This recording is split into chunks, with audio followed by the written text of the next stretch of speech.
Part three এর question গুলো নিয়ে আমি একটু ডিটেলে কথা বলতে চাচ্ছি, because most of the candidates আমরা পার্ট থ্রি তে অ্যাকচুয়ালি প্রবলেম ফেস করি, এবং দেখা যায় যে পার্ট থ্রি এর কোশ্চেন অ্যান্সার করতে গিয়ে আমাদের আইডিয়া জেনারেশন হয় না, বা কোন কোশ্চেনটা কিভাবে অ্যান্সার করতে হয় সেই জিনিসটা আমাদের ব্রেনে আসে না। তখন আমি ফার্স্ট ক্লাসে আপনাকে এটা একটু ডিটেলে দেখাতে চাচ্ছি। আমরা একটু ফার্স্ট কোশ্চেনটা খেয়াল করব, যেটা আমি আপনাকে আস্ক করেছিলাম। আমাদের ফার্স্ট কোশ্চেনটা যেটা ছিল, এটা ছিল যে বলছিল, do you think people are healthier now than in the past. একটু বোঝার ট্রাই করব। এটা ডেফিনেটলি একটা ওপিনিয়ন কোশ্চেন। যেহেতু কোশ্চেনটা আমাকে বলছে ডু ইউ থিঙ্ক, তার মানে আমাদের কাছ থেকে এটার সাথে আমরা এগ্রি করি না ডিসএগ্রি করি সেই জিনিসটা জানতে চাচ্ছে। কিন্তু এই কোশ্চেনটাতে আরেকটা পোর্শন আছে, এন্ড সেই পোর্শনটা হচ্ছে নাও দেন ইন দা পাস্ট। তার মানে আপনি একটু যদি খেয়াল করেন, যখন এখানে আমাদেরকে নাও বলতেছে, তার মানে প্রেজেন্টের কথা বলতে বলতেছে, এবং যখন হচ্ছে বলতেছে দেন ইন দা পাস্ট, তার মানে পাস্টের কথা বলতে বলতেছে। তার মানে এই কোশ্চেনটাতে আপনাকে তিনটা জিনিস মাথায় রাখতে হবে এই ধরনের কোশ্চেনে। যে ধরনের কোশ্চেনে পাস্ট প্রেজেন্টের কথা থাকে, প্রথমত অবশ্যই আমাদেরকে আমাদের ওপিনিয়নটা দিতে হবে পারফেক্টলি, এবং আরেকটা কাজ করতে হবে, সেটা হচ্ছে পাস্ট আর প্রেজেন্টের মধ্যে কম্পেয়ার করতে হবে।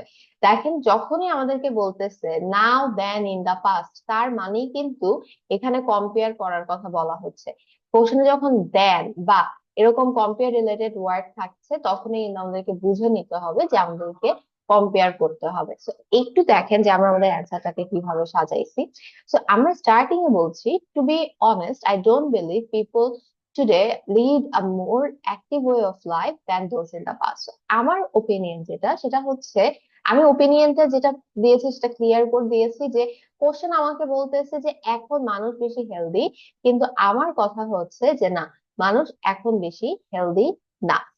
এখন এই যে আমরা তো জানি যে যখন আমি হচ্ছে আমার ওপিনিয়ন দিব, আমরা এটা একটু আগে ক্লিয়ার করেছিলাম যে ওপিনিয়ন কোশ্চেন গুলোতে আমরা ফার্স্ট স্টেপে নিজেদের হচ্ছে ওপিনিয়ন, সেকেন্ড স্টেপে আমি যে ওপিনিয়নটা দিচ্ছি সেটার এক্সপ্লেনেশন, এবং থার্ড স্টেপে সেই এক্সপ্লেনেশনটার একটা এক্সাম্পল। এই তিনটা স্টেপে আমরা আমাদের কোশ্চেন গুলোকে কি করে থাকি, অ্যান্সার করে থাকি। এখানে আমরা সেই জিনিসটাই হচ্ছে স্টেপ বাই স্টেপ দেখা ট্রাই করি। তো আমরা এই যে এখানে আমাদের যে হচ্ছে গিয়ে ফার্স্ট স্টেপ, আমাদের ফার্স্ট স্টেপে আমি ওপিনিয়ন দিয়ে দিয়েছি, আমাকে জিজ্ঞেস করছে আমি এগ্রি করি কিনা, আমি বলছি যে না, আমি এগ্রি করি না। এখন আমি যখন এক্সপ্লেনেশনটা যাচ্ছি, দেখেন এক্সপ্লেনেশনে আমরা হচ্ছে কি কি বলছি। এক্সপ্লেনেশনে আমরা বলছি ইন আর্লিয়ার জেনারেশন, মানে তো past, okay, in earlier generation individuals were naturally more physically active. They didn't rely on technology or machines. So daily tasks like cooking, cleaning, and even commuting involved a lot of movement. Okay? See, এটা হচ্ছে আমি এখানে explanation and example দুইটা দিচ্ছি। ফার্স্টে আমি বললাম যে আগে একটা আমার explanation, যে আগে মানুষ ন্যাচারালি কি ছিল, ফিজিক্যালি অ্যাক্টিভ ছিল, ন্যাচারালি তারা ফিজিক্যাল মুভমেন্ট বেশি করতো। কিভাবে? কারণ তাদের টেকনোলজি বা মেশিনদের উপরে ডিপেন্ডেন্ট হওয়ার অতটা কি ছিল না, অতটা হচ্ছে গিয়ে পসিবিলিটিস ছিল না। সো কুকিং, ক্লিনিং, ইভেন যাতায়াত করা, কমিউটিং মানে হচ্ছে এক জায়গা থেকে আরেক জায়গায় যাতায়াত করা, এই সব কিছুতে অটোমেটিক্যালি মানুষের অনেক বেশি কি করা লাগতো, মুভ করা লাগতো। এখন দেখেন, তারপরে ইভেন আমরা বলছি people use to walk long distances because public transport wasn't widely available, and children spend more time playing outdoors rather than being glued to screens. So see, আমি যে বললাম যে পাস্টে মানুষ automatically physically active life lead করতো, সেই জিনিসটা আমরা কিন্তু এই পরবর্তীতে আমাদের এক্সাম্পলের মাধ্যমে কি করেছি, আরো বেশি ডিটেল করেছি। কারণ টেকনোলজি ছিল না, কুকিং ক্লিনিং এ মানুষের অটোমেটিক্যালি কি করা লাগতো, মুভ করা লাগতো। পাবলিক ট্রান্সপোর্টেশন এত অ্যাভেলেবেল ছিল না, মানুষের প্রচুর হাঁটা লাগতো। চিলড্রেনদের হাতে তখন ফোন ছিল না, তো তাদেরকে কি আউটডোরসে বেশি টাইম স্পেন্ড করা লাগতো। তো এই যে আমাদের যে ওপিনিয়নটা, যে পাস্টে মানুষ অ্যাক্টিভ ছিল, সেটা এক্সপ্লেনেশন এন্ড এক্সাম্পল এর মাধ্যমে কিন্তু আমরা কি করেছি এখানে দেখিয়েছি। এখন কথা হচ্ছে এই পোর্শনটুকুতে আমরা শুধু পাস্ট নিয়ে কথা বললাম, কিন্তু আমাদের কোশ্চেনে কিন্তু নাও এন্ড পাস্ট দুইটাই আছে। তো এখন যেহেতু আমরা পাস্ট বলেছি, আমাদের আরেকটা পোর্শন বাকি রয়েছে, সেটা হচ্ছে নাও বা প্রেজেন্ট। এই জায়গাটুকুতে আমরা কিন্তু এই আমাদের নাও বা প্রেজেন্টে যে হচ্ছে ইনফরমেশনটা সেটা রেখেছি। সো এখন আমরা নোটিস করি nowadays however life has become much more sedentary. With the rise of social media and video games, many young people spend hours sitting, and even basic household chores are done with the help of machines like vacuum cleaners and washing machines. Same thing. আগে যেটা উল্টা ছিল, মানে এখন আগে যা ছিল তার উল্টা হচ্ছে। এখন মানুষ ভিডিও গেমসে টাইম স্পেন্ড করতেছে, ঘন্টার পর ঘন্টা এক জায়গায় বসে থাকছে। ইভেন হাউস হোল্ড চোরস এর জন্য আমাদের ভ্যাকুয়াম ক্লিনার আছে, এই যে ক্লিনিং এর জন্য আমাদের ভ্যাকুয়াম ক্লিনার আছে, ওয়াশিং মেশিন আছে। সো এই জিনিসগুলোতে আমরা কি করছি, এক্সাম্পল ইউজ করছি। মাথায় রাখবেন, লাইক, নেমলি, ফর এক্সাম্পল, এগুলো দিয়ে কিন্তু এক্সাম্পল দেওয়া হয়। লাস্টে আমরা কন্ট্রাডিকশন দিচ্ছি আরেকটু, যে while it's true that some people go to the gym, যেটা আপনি বলেছিলেন ভাইয়া, যে মানুষ এখন হেলথ কনসিয়াস, এক্সারসাইজ করে, করে, বাট এটা কিন্তু যারা কনসিয়াস তারা করে, সবাই করতেছে না। তো এই জন্য আমরা ওই আর্গুমেন্টটা এনেছি যে while it's true that some people go to the gym or follow specific diets, I feel physical activity was a natural part of life in the past, whereas today people have to make a conscious effort to stay active. So আমার argument এটাই, যে মানুষ কি এখন আগের চেয়ে বেশি healthy? না, কারণ আগে লাইফস্টাইলটা হেলদি ছিল। লাইফস্টাইলের ডেইলি ওয়ার্কে মানুষ অটোমেটিক্যালি এত মুভমেন্ট করতো, এত মুভমেন্ট ইনভলভ ছিল যে তারা ফিজিক্যালি অ্যাক্টিভ ছিল। এখন মানুষ ফিজিক্যালি অ্যাক্টিভ না, ব্যাপারটা এমন না। কিন্তু যারা ফিজিক্যালি অ্যাক্টিভ তারা অনেক ফোর্সফুলি, অনেক কনসিয়াসলি অ্যাক্টিভ, কিন্তু আগে নর্মালি জিনিসটা ছিল। এই যে পার্ট 3 এর অ্যান্সার গুলো এরকম করে আমাদেরকে হচ্ছে গিয়ে আর্গুমেন্টস হচ্ছে গিয়ে পাবলিশ করে, এস্টাবলিশ করে অ্যান্সার করতে হয়। আর যেটা বললাম সেটা হচ্ছে, কোশ্চেনে যদি প্রেজেন্ট এবং পাস্ট দুইটা জিনিস মেনশন থাকে, অ্যান্সারের মধ্যে আমাদেরকে প্রেজেন্ট এবং পাস্ট দুইটাই কি করতে হবে, মেনশন করতে হবে। এটা তো আমাদের ওপিনিয়নের যে হচ্ছে গিয়ে পোর্শনটা সেটা গেল। আচ্ছা, তারপরে আরেকটু হচ্ছে গিয়ে আমরা কথা বলবো। এরপরে মনে করেন আমাদের হচ্ছে যে পরবর্তী যে কোশ্চেনটা ছিল, যেটা আমরা জিজ্ঞেস করছিলাম, that how can you tell whether a website is reliable or not. Okay, এই যে আমাদের যে কোশ্চেনটা, যে আমি কিভাবে বলবো যে আমাদের যে একটা ওয়েবসাইট, আমি যে এত এত ওয়েবসাইট ইউজ করছি, এই ওয়েবসাইট গুলো কি হচ্ছে রিলায়েবল, ট্রাস্টওয়ার্দি নাকি ট্রাস্টওয়ার্দি না, এই জিনিসটা আমি কিভাবে বলবো, এই ধরনের কোশ্চেন কিভাবে অ্যান্সার করে, আমরা ওইখানে একটু আসি। ফার্স্ট অফ অল আমি হচ্ছে বলবো যে একটু নোটিস করবেন, এই যে কোশ্চেনটা, এই কোশ্চেনটা একটা WH দিয়ে স্টার্ট হয়েছে। দেখেন বলা হচ্ছে how can you tell whether a website is reliable or not. এরকম WH দিয়ে আরো কোশ্চেন স্টার্ট হতে পারে, যেমন একটি এখানে বলছে what activities can school organise for children to keep fit, what can governments do to improve people's health, what is the importance of health awareness। এরপরে আরো যদি হয়, how can we create awareness of health for everyone, how is public health care helping people। ওকে, এখানে প্রত্যেকটা যে মাঝখানের প্রশ্ন ছিল, প্রত্যেকটা প্রশ্ন আমাদের কিন্তু কি হয়েছে বলেন, প্রত্যেকটা প্রশ্ন আমাদের WH দিয়ে স্টার্ট হয়েছে। যখন কোনো কোশ্চেন WH দিয়ে শুরু হচ্ছে, মাথায় রাখবেন ওই কোশ্চেনটা অ্যান্সার করতে আমরা এই যে হচ্ছে গিয়ে স্টেপ, এই স্টেপ ব্যবহার। স্টেপটা কি, আমি যদি হচ্ছে ছোট করে একটু এখানে লিখি, ফার্স্ট স্টেপে হচ্ছে আমরা জেনারেল স্টেটমেন্ট দিব। সেকেন্ড স্টেপে আমরা হচ্ছে আমাদের প্রথম আইডিয়াটা দিব। ওই আইডিয়াটাকে আমাদেরকে এক্সপ্লেন করতে হবে বা এক্সাম্পল দিয়ে বোঝাতে হবে।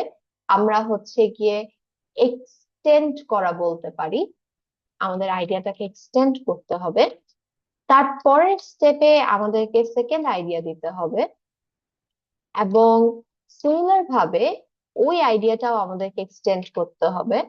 আমরা চাইলে এখানেই শেষ করতে পারি, কিন্তু আমি চাইলে আরো একটা আইডিয়া প্লেস করতে পারি, 3 নাম্বার আইডিয়া, এবং সেটাকে আমরা এক্সটেন্ড করার ট্রাই করব। এরপরে আর কিছু বলবো না। 3 নাম্বার আইডিয়া দিয়ে আমরা আমাদের অ্যান্সারটা শেষ করার ট্রাই করব। যে কোনো ডাব্লিউএইচ কোশ্চেনে আমরা সাধারণত এই স্টেপস গুলা ফলো করে থাকি। ফার্স্টে জেনারেল স্টেটমেন্ট, তারপরে আইডিয়া 1, আইডিয়া 1 এর এক্সটেনশন, তারপরে আইডিয়া 2, সেটার এক্সটেনশন, আইডিয়া 3, সেটার এক্সটেনশন। তো এই স্টেপ গুলা যে কোনো ডাব্লিউএইচ আমরা ফলো করবো। তো আমরা একটু দেখি এখানে আমরা জিনিসটা কিভাবে হচ্ছে ফলো করতেছি। তো আপনি যদি একটু এখানে নোটিস করেন, আমরা স্টার্টিং এ এটা বলছি যে দেয়ার আর plethora of ways to determine whether our website is reliable। তো আমাকে জিজ্ঞেস করছে কিভাবে বুঝবো একটা ওয়েবসাইট ট্রাস্টওয়ার্দি। আমি বলছি অনেক ওয়েজ আছে। এটাই আমার জেনারেল স্টেটমেন্ট। মেনি ওয়েজ বা সেভারাল ওয়েজ বলার একটা আরো একটা ওয়ে প্লেথোরা অফ ওয়েজ বলা, বাঞ্চ অফ, নিউমেরাস, এই ওয়ার্ড গুলো আমরা কিন্তু ব্যবহার করে থাকি। এন্ড তারপরে আমি আমার ফার্স্ট আইডিয়া দিচ্ছি, এবং ফার্স্ট আইডিয়াটা প্লেস করার জন্য আমি একটা সেন্টেন্স স্টার্টার ব্যবহার করছি, that is I would like to begin by saying. আমি বলছি I would like to begin by saying, তার মানে আমার প্রথম আইডিয়াটা দিব আমি এখানে। সো ইফ ইউ নোটিস যে আমরা আমাদের প্রথম আইডিয়া কি দিতে যাচ্ছি, প্রথম আইডিয়াটা দিতে যাচ্ছি আমরা চেকিং ইউজার রিভিউজ। ওকে, এটা আমার ফার্স্ট আইডিয়া, যে আমরা যদি ইউজার রিভিউজ চেক করি, ইউজার রিভিউজ চেক করার মাধ্যমে আমরা এটা বুঝতে পারবো যে একটা ওয়েবসাইট কি রিলায়েবল কি রিলায়েবল না। কিভাবে? এক্সটেনশন দেখেন, if a site has consistently positive feedback from a large number of users, it's usually a good sign. Genuine reviews often reflect real life experience. So এই জিনিসটার মাধ্যমে আমরা কিন্তু কি করতে পারি, আমরা বুঝতে পারি যে একটা ওয়েবসাইট কি রিলায়েবল কি রিলায়েবল না। তো আমি বলেছিলাম স্টার্টিং এ যে আমি সেভারাল ওয়েজ বলবো। তো ইউজার রিভিউ চেক করা তো একটা ওয়ে। তো এটার পরে আমি কি করতেছি, সেকেন্ড আইডিয়াতে যাচ্ছি। এখন দেখেন, যখন আমি সেকেন্ড আইডিয়াতে যাচ্ছি তখন আমি একটা কানেক্টর প্লেস করতেছি, এন্ড আমাদের কানেক্টরটা on top of that. It's really important, আমাদের এটা মাথায় রাখতে হবে যে আমি যখন একটা আইডিয়া থেকে আরেকটা আইডিয়াতে মুভ করব, আমি যেন ডেফিনেটলি কানেক্টর প্লেস করি। কানেক্টর কোন ধরনের? Further more, more over, apart from that, এই ধরনের এডিশনাল লিস্টিং এর কানেক্টর, যে কানেক্টর গুলোর মাধ্যমে আইডিয়াকে কি করা হয়, কানেক্ট করা হয়। তো এরকম একটা কানেক্টর আমাদের on top of that. On top of that, এই যে ওয়ার্ডটা আমি বললাম, আমাদের মনে হতে পারে যে আমি একটা কানেক্টর প্লেস করেছি জাস্ট, বাট ট্রাস্ট মি, এই একটা ওয়ার্ডের মাধ্যমে আমি এক্সামিনারকে অনেক জিনিস বুঝাই। আমি যখন এক্সামিনারকে অন টপ অফ দ্যাট কথাটা বলেছি, এই কথাটা বলার সাথে সাথে এক্সামিনারের কাছে দুইটা ইনফরমেশন গিয়েছে। ফার্স্ট ইনফরমেশন ইজ আমাদের প্রথম আইডিয়া নিয়ে কথা বলা শেষ, আমি প্রথম আইডিয়া নিয়ে আর কোনো কথা বলবো না। সেকেন্ড ইনফরমেশন আমি এখন আরো একটা সিমিলার আইডিয়া প্লেস করতে যাচ্ছি। তাহলে what can be another way to determine that whether a website is reliable or not? So আমাদের আরেকটা way we can consult friends and acquaintances. Acquaintances is পরিচিত ব্যক্তি। সো আমরা বলছি আমরা ফ্রেন্ডস বা পরিচিতদের কাছ থেকে কি করতে পারি, জানতে পারি, who have previously use the website, যে কিনা আগে ওই ওয়েবসাইটটা ব্যবহার করেছে। Word of mouth recommendations are often more reliable than random online opinions. So আমি র্যান্ডম অনলাইন ওপিনিয়ন তো অনেকে মিথ্যাও বলতে পারে, ফেকও বলতে পারে, বাট আমার ফ্রেন্ডসরা যারা ইউজ করেছে তারা ডেফিনেটলি আমাকে কি করবে না, মিথ্যা বলবে না। So it is another way. একটুটুকু আমি আমার অ্যান্সারটা কি করতে পারি, শেষ করতে পারি, বাট আমি চাইলে আরেকটা আইডিয়াতে যেতে পারি। এবং আমি যে আমার থার্ড আইডিয়াতে যাচ্ছি, এরপরে আমি আর কোনো আইডিয়া দিব না, এন্ড এই জন্য আমি এই কানেক্টরটা ব্যবহার করলাম, that is I shouldn't forget to mention. আপনি সব সময় লাস্ট আইডিয়া যখন প্লেস করবেন, লাস্ট আইডিয়া প্লেস করার ক্ষেত্রে and finally I would like to mention অথবা I shouldn't forget to mention, এই ধরনের যে কানেক্টর গুলো আছে এগুলো বলে শেষ করার ট্রাই করবেন। And I shouldn't forget to mention that paying attention to technical details like whether the site has HTTPS, displays a padlock icon, or has a professional layout can also be a quick indicator of its credibility. And আমরা এভাবে শেষ করলাম। So overall, I think by combining user feedback, personal recommendation, and a bit of technical awareness. It's not too difficult to identify if a website is legitimate or not. Reliable এর অনেকগুলো synonym আমরা এখানে ব্যবহার করেছি। Reliable, credible, legitimate, trustworthy, এই সবগুলো reliable synonym. ভালো score করতে আমরা যদি ভোক্যাবুলারি সিনোনিম ব্যবহার করি তাহলে কিন্তু বেটার হয়। বাট আপনাকে যে একদম 100% এভাবেই বলতে হবে ব্যাপারটা কিন্তু এরকম না। এই অ্যান্সারটা তো অনেক সময় নিয়ে বিভিন্ন ওয়েবসাইট যে চ্যাট জিপিটির হেল্প নিয়ে তৈরি করা হয়েছে অনেস্টলি। তো এটা খুবই লাইক পারফেক্ট এবং বোঝানোর জন্য খুবই ভালো। বলার সময় 100% এভাবেই বলতে হবে এরকম কোনো কথা নাই। জাস্ট স্টেপ গুলো আমরা কি করব মাথায় রাখবো। আমরা যখন বলছি যে কোনো WH কোশ্চেনের অ্যান্সার, ফার্স্টে জেনারেল স্টেটমেন্ট, তার মানে সেভারাল থিংস, রিজন জানতে চাইলে সেভারাল রিজন, প্লেস জানতে চাইলে সেভারাল প্লেসেস, ওয়ে জানতে চাই সেজন্য বলেছে সেভারাল ওয়েজ। তারপরে first idea, explanation, second idea, explanation, third idea, explanation. এইভাবে করে আমরা আমাদের অ্যান্সারটা কি করব শেষ করার ট্রাই করব। ওকে, এই হচ্ছে আমাদের মোটামুটি কিভাবে পার্ট 3 এর কোশ্চেন অ্যান্সার করতে হয়। হ্যাঁ, কোনো কোশ্চেন আছে? ওয়ার্ড মানে একটু মানে ভোকাব গুলো আসে না আর কি মাথায়, এমনি যেটা জানি কিন্তু এগুলো আর আসে না, বলার সময় প্রবলেম হয়ে যায়। ওয়ার্ডস নিয়ে চিন্তা পরে করলাম, সমস্যা নাই।